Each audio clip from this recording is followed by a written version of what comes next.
kampas kopling kita ganti karena ini engkolnya sudah slip. Kita lihat, nah ini sudah tidak bisa engkol lagi, sudah slip. Sekarang kita ganti. Yang pertama kita lakukan yaitu kita lepaskan engkol, kemudian lepaskan koplingnya ini kita lepaskan. Baut sudah kita buka, langsung kita lepaskan. Nah sudah kita lepaskan ini, kita buka baut bak koplingnya. Kita buka, kita buka semua baut, kita cabut baut semua. Nah sekarang baru kita lepaskan tutup bak koplingnya.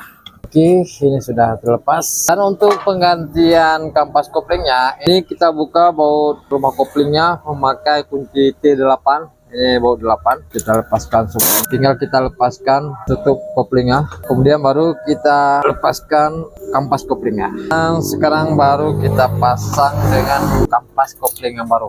Sekarang baru kita pasang ke rumah koplingnya. Setelah kita tutup, baru kita pasang per kopling. Dan langkah selanjutnya tinggal kita tutup saja pak koplingnya. Di packing tadi sudah kita ganti, kita ikat semua, kita ikat sampai sedang supaya oke. Setelah ini baru kita pasangkan kol.